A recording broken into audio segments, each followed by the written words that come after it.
बिहार विधानसभा की गोपालगंज सीट पर सियासी सरगर्मी तेज है।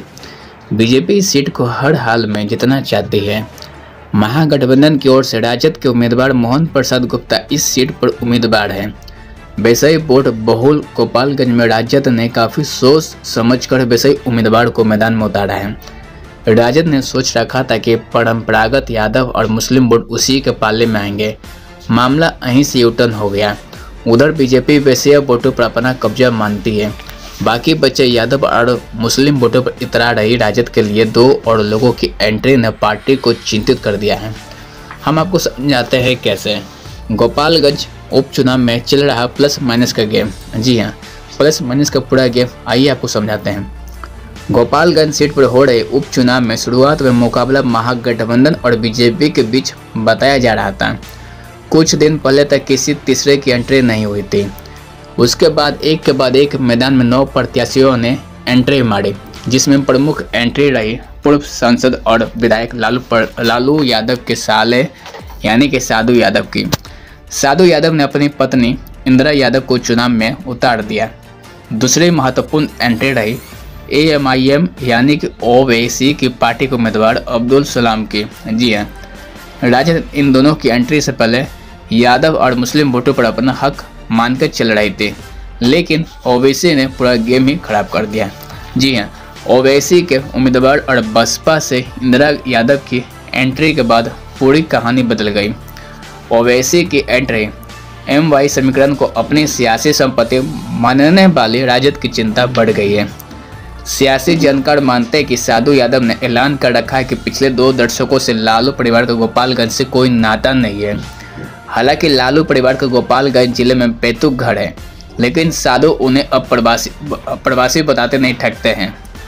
साधु ने पहले ही कह दिया है कि उन्होंने गोपालगंज में विकास किया, गोपालगंज के लिए काम किया और अब लोग उनके समर्थन में हैं।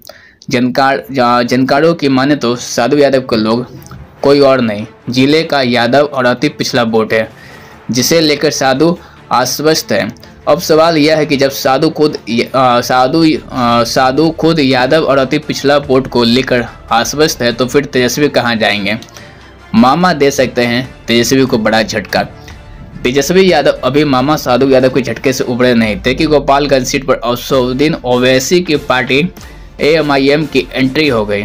सियासी जानकारों के माने तो AMIM काफ़ी आक्रामक कैंपेन करती है।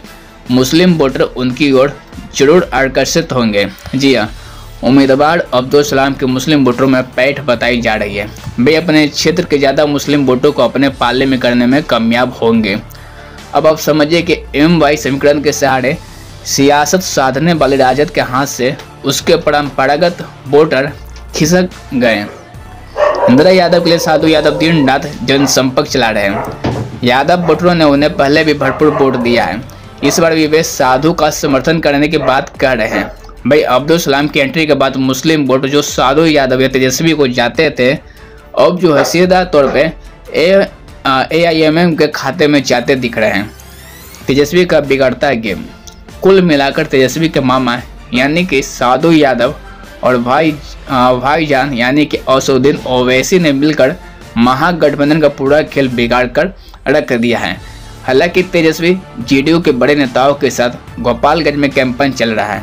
उन्हें भरोसा है कि उनका MY समीकरण नहीं बिखरेगा, लेकिन गोपालगंज सीट पर स्थितियां पूरी तरह बदल गई है। उधर बीजेपी ने सबसे ज़्यादा अपना फोकस बेस वोटरों पर रखा है। जिले की राजनीति को नज़दीकी से देखने वाले लोग कहते हैं कि बीजेपी के उम्मीदवार कुसुम देवी को सहानुभूति वोट मिलेंगे। इसके अलावा बेसिया वोट हमेशा से बीजेपी को सपोर्ट करते आए हैं। इस बार ब्राह्मण, बेसिया और कारस्थ वोट एकजुट होकर बीजेपी को समर्थन कर रहे हैं। सियासी जानकार बताते हैं कि यदि साधु यादव और ओवैसी की पार्टी यानी कि यादव और मुस्लिम वोटों को बिखेर देती है, तो बीजेपी इस सीट से सीधे आगे निकल सकती है। जी हाँ, बीजेपी इस सीट से सीधे आगे निकल जाएगी। बीजेपी को भरोसा है कि उनके उम्मीदवार कुसुम देवी का पति सुभाष सिंह लगातार 4 बार बीजेपी की टिकट पर गोपालगंज विधानसभा से विधायक चुने गए हैं। जनता उन पर भरोसा करती थी। अब उनकी पत्नी मैदान में है। लोग उन्हें भी खुलकर समर्थन करेंगे। राजनीतिक पंडितों की माने तो जिस डर से बीजेपी गुजर रही थी, उस डर को ओवैसी और साधु यादव ने पूरी तरह खत्म कर दिया है। अब महागठबंधन से बीजेपी का सीधा मुकाबला नहीं होगा। बीच में दो पार्टियां की एंट्री ने बीजेपी को राहत प्रदान दी है। बीजेपी को साफ दिख रहा है कि 2020 के विधानसभा चुनाव में साधु यादव दूसरे स्थान पर थे। इसका मतलब उन्हें वोट ज्यादा मिला था। इस बार भी साधु यादव महागठबंधन का वोट काट देंगे। वहीं 2020 में चौथे स्थान पर है अब्दुल सलाम, MIM से उम्मीदवार है, जिन्हें सबसे ज्यादा मुस्लिम वोट मिले थे। जब MY के सारे वोट साधु और अब्दुल सलाम में बढ़ जाएंगे तो निश्चित तौर पर तेजस्वी की पार्टी का जीतने का कोई सवाल ही खड़ा नहीं होता। वोटों में तगड़ा होगा बिखराव। सबंत्रत और वरिष्ठ पत्रकार प्रमोद दत्त कहते हैं कि गोपालगंज उपचुनाव में यह साफ तौर पर दिख रहा है कि महागठबंधन के वोटों में तगड़ा बिखराव है। उस स्थिति में फायदा बीजेपी को होता दिख रहा है। उन्होंने कहा कि गोपालगंज में मुस्लिमों वोटरों की संख्या लगभग 65,000 है। इनमें से 80% से ज्यादा वोटरों ने पिछले बार के चुनाव में अब्दुल सलाम को वोट दिया था। जी, अब्दुल सलाम को वोट दिया था। इस बार यह आंकड़ा कुछ बदल जाएगा, यानी कि तेजस्वी के उम्मीदवार को मुस्लिम वोट नहीं मिलेंगे। बचे यादव वोटर, जिनकी संख्या लगभग 47,000 है, यह लोग साधु यादव को वोट देंगे। इन्होंने पिछले चुनाव में पूरा समर्थन साधु को दिया था। हो सकता है कि इस बार भी साधु यादव को ही समर्थन देंगे। साधु दूसरे स्थान पर रहे थे पिछले 2020 के चुनाव में। अब आप खुद ही समझ लीजिए कि इसमें तेजस्वी की भागीदारी कहाँ है। बीजेपी इसी बीच कुसुम देवी को उम्मीदवार बनाकर सहानुभूति फैक्ट्री की सियासत पर चल रही है। पार्टी को लगता है कि सुभाष सिंह राजपूत हैं।